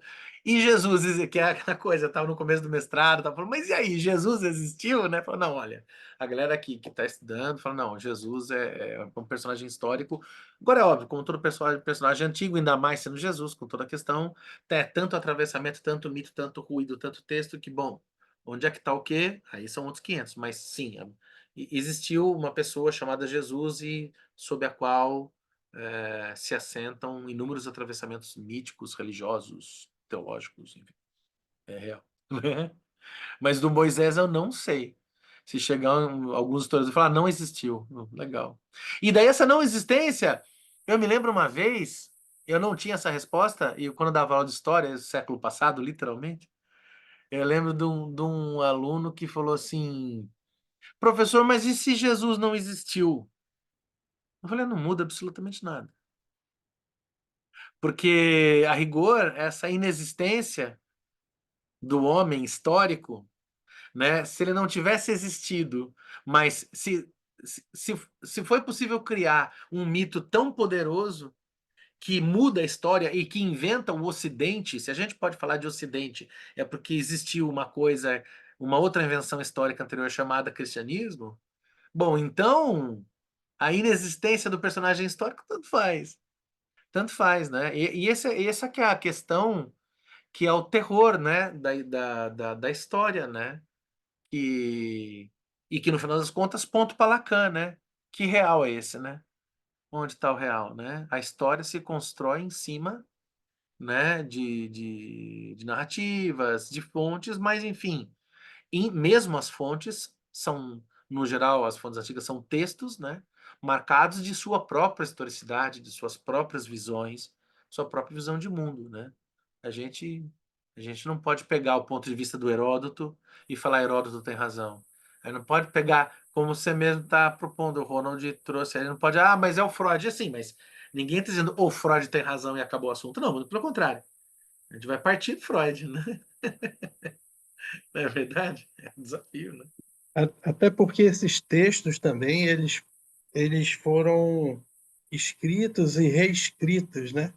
Naquele tempo não existia edição, É. então eles tinham que ser copiados à mão, né? Então fazia-se um, aí depois outro, ia lá e fazia, e outro, e aí a pedido, outros pediam, e aí ninguém tem certeza se ali alguém mudou um ponto, né? Não, mas certeza que mudou. É certeza que mudou, né? Você pensar um texto muito mais moderno, os Lusíadas. Os Lusíadas, na publicação de Lusíadas, vários poetas corrigiam o Camões.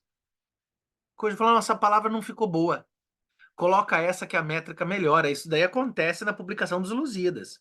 Existe interferência de um conjunto enorme de poetas portugueses metendo bedelho em Lusíadas e alterando o texto. Então, assim, essa coisa, o autor, né? Bom, recentemente a gente teve no Bergasse, no Instituto Bergasse, a presença de uma psicanalista falando do Roland Barthes, né? Que ele tem aquele texto sensacional dele, o que é o autor, né? O autor é uma invenção moderna, né? Moderna, sim, moderna contemporânea, né? Esse autor aí, essa autoria, né? E no fundo é isso que o Freud e eu acho que resvala muito no que o Ronald está trazendo, né? Tem várias questões. Quem diz que Moisés é uma pessoa só? Quem diz que Moisés é um homem? E tem várias perguntas ainda a ser feitas, ou, melhor dizendo, né? Talvez já estejam fazendo e respondendo essas perguntas, e eu, que não sou especialista em Moisés, que não sei, né? Também, imagina, né? Não sei nada também, né? Tô lendo com Então, tá.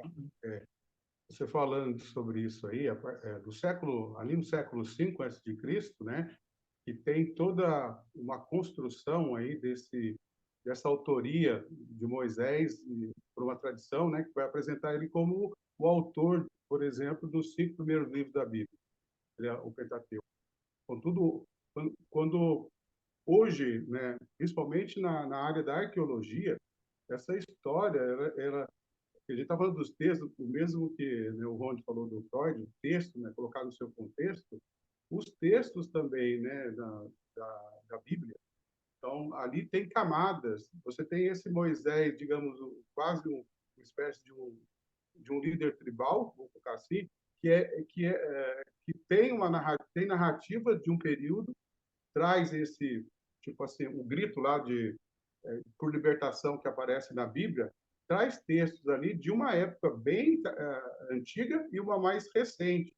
E essa mais recente, quando pega Moisés, por exemplo, aí, né, que o nome tem origem egípcia, né, tira o nome da divindade, porque há uma possibilidade, né, isso aí é o campo mais ligado à arqueologia, né, que faz esse caminho, que é o que está, de certo modo, jogando areia no ventilador, né, dessa construção da narrativa, né?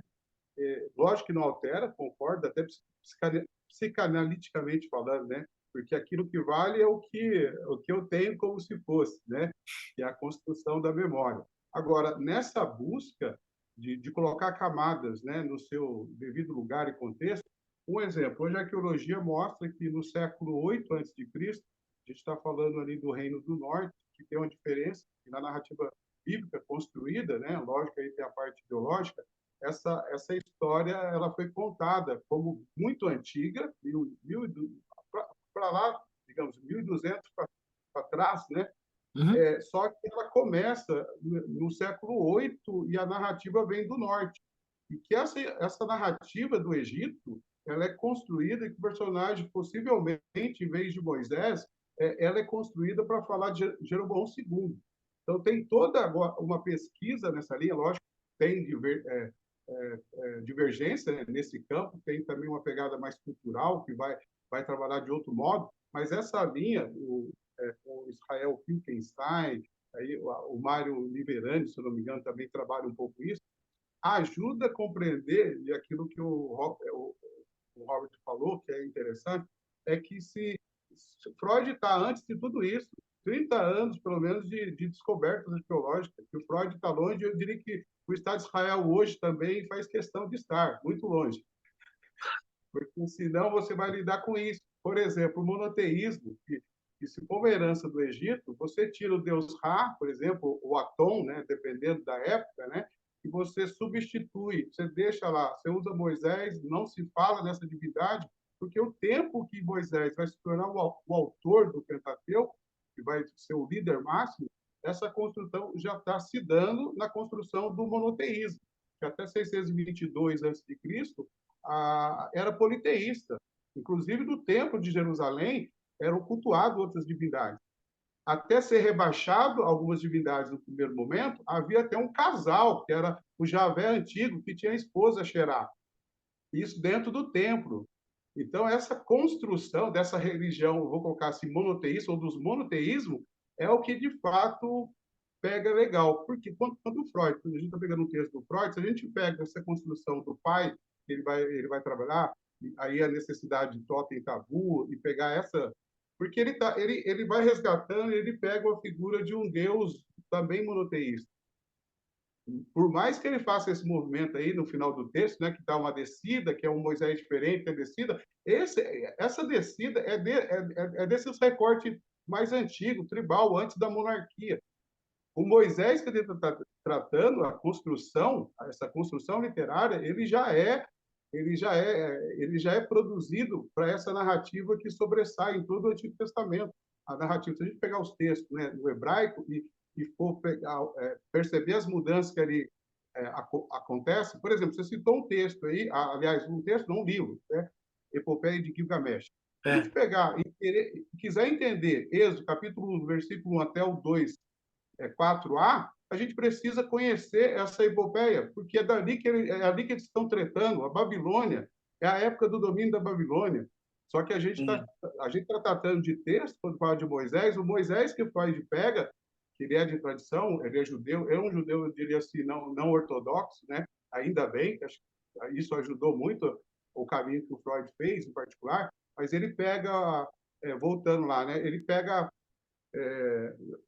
eu comecei a falar joguei no Freud, esqueci da linha de raciocínio. Esse caminho que ele está fazendo, né, ir para a Babilônia, né? Dos Sumérios e tal, o Gilgamesh. Que vai influenciar na elaboração do texto. Eu pego um texto da onde eu estou situado, ali é o comum, digamos, a narrativa predominante, e me aproprio e dou a letra, né? Falo do meu jeito, né? Eu conto conforme isso foi feito, né? Nessa construção. E por isso, quando a gente está lendo Freud, aí, esse Freud ele está lá Lavou, atrás. Moisés. Ui, Foi, não, acho que foi um ruído só aí. de fato, ele está lá. Eu me interessaria também por fazer essa busca, eu vou fazer durante a semana aí Que para legal. Não, e é é interessante que abre demais, né? Abre demais, né? Só de tudo que você trouxe, só essa questão, por exemplo, né? Se a gente pensar nesse Moisés como uma construção que você falou, né? E pensando a partir da origem, porque afinal o povo hebreu ele é oriundo de uma região da Mesopotâmia, lá dos Sumérios, Acádios e tal, né? E se a gente for pensar o Moisés a partir daí, por exemplo, a gente vai mudar, como efeito colateral disso, a gente vai mudar até a nossa visão sobre o conflito de Palestina e Israel, né? Pera lá, como assim, né? Que pureza é essa, né? O que está acontecendo, né? E ainda mais para retornar à pergunta, afinal, o que é Moisés? Né? Talvez isso até coloque para gente, faz sentido dizer Moisés, né? Faz sentido pensar em um Moisés, né? Que é o que matou a charada do Ronald trouxe, que falou, olha, tá muito binário isso aqui. Não, mas vamos lá entender o, o nosso querido aí. Mas sim, talvez não faça sentido pensar no Moisés, né? Talvez a gente precise pensar num conjunto de movimentos políticos rizomáticos, assim para dizer, né? Que genericamente podemos colocar numa espécie de grande movimento. Vamos escrever um livro junto, a gente vai se chamar O Código Moisés, né? Não é um pouco isso? Né? Mas Não, eu os achei códigos, interessante. né? O que o Márcio está falando, ela está embutido dentro de uma disputa que acontece no século XIX todinho entre ciência e religião. Então, esse discurso é da crítica histórica, que inclusive que a crítica textual, né, do século XIX, que colocava ali ao pé da letra, né, os Para a escritos ciência, bíblicos, né? né, Toda a questão exato, positivista, complicado positivista e também. tal. Então, quer dizer, esse texto do Freud está embebecido dessa crítica textual, né? Herdeira de um conservadorismo político que não tá deixando conservadorismo do século XIX, né? Bem na verdade aí, ele é científico, né? O Uhum. contrário, né? Ele é É. científico que está fora incluindo a religião, né? E a religião está ali tentando fazer esse embate, né? E aí a gente precisa fazer essa leitura política também, né? Está tendo uma disputa aí, está tendo uma disputa entre a ciência e a religião. Então o Freud está tentando ali dentro desse discurso sendo tendente, né? Fazendo uma tendência ao cientificismo, né? Tanto que, curiosamente, e agora você falou, me deu um insight aqui, o Freud não está respondendo ao que está acontecendo na história francesa, mas na história francesa está nascendo lá nessa hora, nessa época aí do que o Freud está escrevendo, já nasceu e está se consolidando com o Marc Bloch, Lucien Febvre, a chamada Escola dos Annales, que vai dar origem à história das mentalidades e que é um pensamento da história muito fecundado pela psicologia, pela psicanálise, né? E para pensar a sensibilidade religiosa, tanto que grande parte dos historiadores das mentalidades eram historiadores da Idade Média, eram historiadores do pensamento religioso, né, como, sei lá, Fernand Braudel, como é que é? Georges Duby, né, e toda essa turma aí o próprio Lucien Febvre, né, o Lucien Febvre e o próprio Marc Bloch, né, que escreve um livro famoso chamado Os Reis Taumaturgos, né, do poder mágico dos reis, né, ele vai estudar a magia dos reis, né, medievais, né, sobre o poder das escrófulas e tal, da cura escrófula. E, poxa, gente, eu acho que é o seguinte, E, terminado é- e, essa... é- e Oi. é- só uma palavrinha também, e é interessante que existe sempre como o Ronald falou, essa guerra entre essa dicotomia entre ciência e religião, mas é bom, eu acho muito legal ele ter feito isso para que se exista uma visão crítica, para que quem esteja ali, tem porque a religião ela é vista de uma forma muito dogmática, né? Ou seja, que essas situações elas não podem ser questionadas. Uhum. Essas situações, a gente tem que acreditar mesmo que alguém pegou, Deus pegou na mão de alguém e escreveu. Não foi uma pessoa, é uma hermenêutica divina. E É, o Freud ele traz isso para um outro campo, né? sem dúvida. É legal porque o Freud, tem uma coisa do Freud que eu acho que é uma das coisas legais dele, assim, porque ele se contradiz demais, né? Porque ele quer se colocar como uma espécie de ateu mesmo, assim, né? Cético, desse ceticismo metódico que o Ronald muito bem lembrou que marca a historiografia do século XIX. Né? Contudo, entretanto, todavia, ele é um apaixonado por cultura e por religião, né? Ele colecionava essas estatuetas que aparecem aqui na coleção, são da coleção dele e tal. Então ele é ele tem todo um senso, digamos assim, etnológico, vamos colocar assim, né? E que fazem dele um apaixonado por religião, né? Ele quer se afastar, mas dialeticamente, ao querer se afastar, ele traz também, né? E ele quer ser um cético, mas dialeticamente ele acaba fazendo uma crítica da religião e a crítica do próprio ceticismo, uma vez que ele preserva, e estamos nós aqui, né? Entendendo os limites e os não limites disso que ele faz, né? Isso é muito legal, isso é muito rico, né? É... Quem mais? Meninas! Natália, não sei se vai estar por aí. Érica, Emily, tá aí. Tem o Camilo também. Tem Patrícia. Mas vamos lá, gente. Vocês podem. Inclusive, espero que vocês discordem de tudo. Né? Inclusive, é para isso que estamos aqui para discordâncias. Não, eu tô por aqui, sim. É a primeira vez que eu tô entrando em contato com esses textos do Freud mais sociológicos, assim. E aí a minha douta ignorância, é, isso, isso é incluído como um texto psicanalítico? Esses textos são incluídos como psicanalíticos? Ou a gente os lê porque gostamos muito de Freud, achamos ele muito legal, então leremos qualquer coisa que ele escrever? Não, ele fala mesmo que é, né?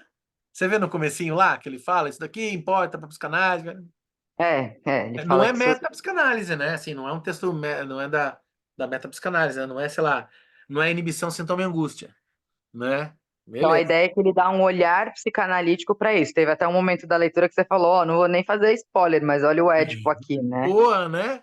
É muito, né? Tá. Não, beleza, então. É, Então, faz sim. sentido, Lé. Você até é justo, assim. Eu digo que é. Parece que o Freud também diz que é, né? Agora, sei lá, né? Depende. Quem sou eu que nunca li para dizer que não é, Não, né? eu li há tanto tempo e li pedaços, assim, eu já conto como não lido, como estou lendo de novo agora, porque eu estava falando isso para quem? Eu estava falando isso pro Fabiano, pro Fabiano ontem, né? Tem dois tipos de texto do Freud, para mim, né? Desconfio que pra muita gente é assim, tem dois tipos de texto do Freud, o que a gente já leu e o que a gente nunca leu. O que a gente nunca leu, tá demorando a gente ler. E o que a gente já leu, porra, tem que ler de novo porque não adiantou. Não é uma coisa. Você não tem essa impressão? Que você fala, pô, eu acabei de ler o texto, fala, mas não acho que eu preciso voltar. Então, essa coisa de, eu já li, tá bom, né? Né? Não sei se isso conta. Não, eu sinceramente acho que eu tenho um problema de memória e de cognição, assim, porque eu leio o texto junto com as pessoas e eu não entendo o que está sendo lido, cara. Eu tô sofrendo.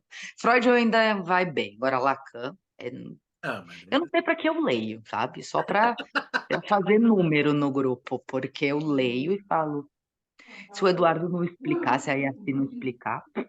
Mas Agora, a Natália fez um comentário importantíssimo, o Fábio, que me parece que os textos culturais, o Freud extrapola a clínica, e vai para uma crítica da cultura, porque eu acho que ele quer realmente depois fazer com que a cultura entre para dentro da clínica.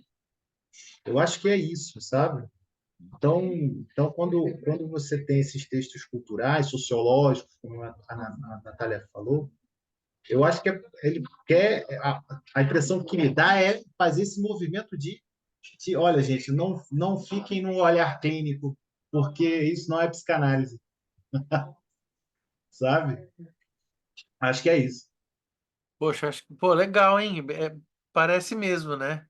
É porque é nessa hora que o Freud ele tem uma escrita muito médica, né? Mas nesses textos você fala, nossa, esse cara não é médico, não é possível, né? É uma outra coisa mesmo, né? E eu acho que isso é fundamental mesmo, né? Para colocar a psicanálise em outra episteme mesmo, né? Porque daí a pergunta da Natália é super legítima, porque soa meio isso mesmo. Ele fala, mas se a psicanálise é isso, então não é aquilo. Como é que pode ser os dois? Se é os dois, então a psicanálise tem que ser um outro lugar de ciência, né? Não é aquela ciência e não é a ciência da medicina, mas também não é ciências humanas. Então, o que que é a psicanálise? Meio que uma outra coisa, né? E aí, eu sou suspeito, eu gosto demais desses textos assim. Porque esses textos assim sociológicos, e ontem a gente estava lá no curso do Fabiano, né? O Fabiano vem da antropologia, né? Das ciências sociais, né?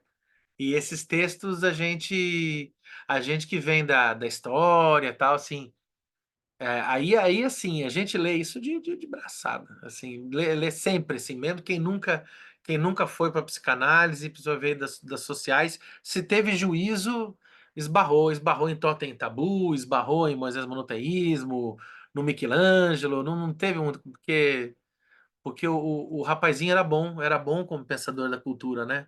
Ele é antropológico também, não tem muito como escapar, né? Não dá para escapar do Freud no final das contas, eu acho, né? O Freud é meio Mas inescapável. nesse momento ele não era mais um rapazinho, ele já era um senhorzinho, né? Já era um senhorzinho, que Não. a gente que se dá essa intimidade.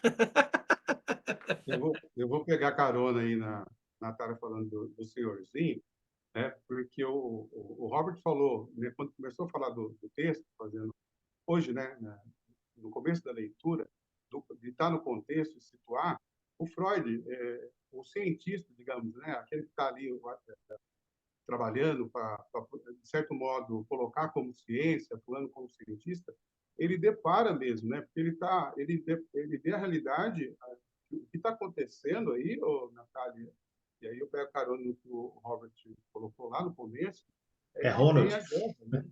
Tem a É, guerra, né? é, o- Oi? é Como que é o Ronald. nome? É Ronald, desculpa aí, É. desculpa. Ronald. Eu estou com o Robert desde o começo. O Ronald colocou que tá na clínica, ele está lá. Daí, de repente, tá indo e o cientista, a ciência avançando, que é esse o ponto, né? Que você troca o dogmatismo religioso também pode ser entendido como dogmatismo científico, né? E o Freud está ali, daqui a pouco, o que ele percebe? A Alemanha, a cultura, e da onde que vem né, digamos assim, aonde é alimentado todo aquele movimento que vai dar origem à Segunda Guerra, e aí a clínica não pode ficar. Eu acho que é por aí que ele desloca, né, faz esse deslocamento provocado pelo contexto, né? E, e a leitura, é, o olhar, a leitura psicanalítica do texto, é lógico, para a gente é interessante, só que a gente vai ter que fazer esse embate mesmo, porque muita coisa veio depois, não vai ter como a gente, né, nos barrar com isso. Agora, o que prevalece no texto é quase ele usando o mito para fazer o que ele fez com o Édipo, né? Tipo, psicanálise. Ele está fazendo isso, né? Ele constrói, ele não está, realmente, não tem o avanço que teve depois, com a arqueologia que é descoberta, Freud está longe. Ele está aplicando isso lá. Então, a gente está fazendo algo parecido, talvez a proposta é essa, né? A gente está estudando e tentando trazer essa parada, por exemplo, a questão de gênero, né? É, de agora dialogando. A gente está com isso. Freud não estava com isso ainda, mas ele estava com o que explodiu, né? Com todo o nazismo, aquela, né? Aonde nasce ali a psicologia das massas, a análise do eu, né? Que ele vai falar, olha, psicologia digamos, a psicologia individual, mas ao mesmo tempo ela é social. ele fala que não tem diferença, que a gente está falando a mesma coisa, porque, de fato, o rolê deu, deu ruim, né? Que da onde tinha os maiores pensadores, veio coisa braba, e grandes nomes que sustentam a filosofia, já que, puxando um pouco a brasa aí, né, da filosofia, nomes que são, que lá, o próprio, os pensadores, até Lacan faz uso, mas que no contexto da época do nazismo, com quem se alinharam, né? Né, de certo modo. Ele enfrentou isso. Eu vejo que a psicanálise, enquanto uma ferramenta para leitura, ler o mundo, digamos assim, a sociedade, né? O embate mais nosso até do que foi antes, talvez, né? Freud começou com isso, tentou propor aquelas clínicas públicas tal, mas não virou, né? Ficou de fato um tanto quanto elitizada mesmo a coisa. Né? E aí agora que a gente está lidando com isso, né? Trazendo para o nosso cotidiano, né? Meio que, no final das contas, atualizando, né? E óbvio, né? Esse processo de atualização pressupõe também uma de refundação, né? De recriação. No final das contas, a gente precisa, a gente precisa reinventar a psicanálise todos os dias, né? Se a gente quiser que ela continue existindo, né? Se ela quiser que ela não seja monolítica, que ela não seja nem totem, nem tabu, né? No final das contas, a gente precisa estar reinventando, né? Super legal, eu tô vendo que o curso tá animado e que no final a gente pode, como é que chama? A gente emite um certificado já, né, de especialização, porque o debate está Né? de No altíssimo final, nível, né? a gente toma uma cerveja, né, Fábio? Não Pelo é, amor não é? de Eu acho que a gente Deus. pode ver um negócio de vinho também, tá valendo, né? A gente pode fazer um negócio, um grande Quarup, por que não? Um Né? som, né? Não é verdade? Ora bolas, né? A coisa, né? O sagrado e o profano se confundindo, ora bolas, por que não? Né? É É, isso, gente. uma É, pergunta, assim, oi? uma pergunta de ordem de prática, Vamos Fábio, lá. né? E como a gente vai toda sexta-feira vai fazer leitura, é questão de mensurar, né? Eu tô aqui no consultório para lidar com o tempo, né? Se eu Aham, vou atender depois, se eu vou até quando eu vou atender, que é o horário, né? Um certo horário para ter, pelo menos uhum. assim. Vamos lá. Mas Vocês estão pensando em o quê? Uma hora e meia? Como que vai manter? eu acho que o bom é uma hora entre uma hora e coisa até uma hora e meia, pode ser, gente? Das 8 às 9h30? É bom para todo mundo? É, né? Acho que fica. Porque uma hora dá vontade, mas eu assumo que. Valeu, valeu, Ronald. Obrigado, viu? Obrigado mesmo. Valeu. É, Eu acho que eu queria fazer uma hora, mas eu sou muito falastrão. Fiz para mim. Então, A oralidade bate forte e daí a gente se empolga. Mas e por que não se empolgar, né, gente? É sexta-feira. E, e uma hora e meia, né? Uma hora e meia. vou Né? A Natália, se tivesse todo mundo junto, presencial, daí não tinha problema, né? Sexta-feira a gente É, não. avançava, continuava. Eu tive É, ótimas aulas de Idade Média uma vez, um professor de medieval. A gente estava bebendo cerveja numa feira lá do Rio de Janeiro. Eu me lembro que ele falou da música medieval, comparou com o forró que estava tendo. Foi sensacional. Pena que eu não lembro muito da aula, mas estava sensacional. A vibe é inesquecível. Os detalhes ficou. Não tinha levado caderno. Era aqui aquela feira de São Cristóvão, no Rio de Janeiro, a feira de São Cristóvão, não é? Aquela feira nordestina que tem com forró comendo solto. Olha, tivemos uma aula de Idade Média ali maravilhosa, mas infelizmente eu não posso provar.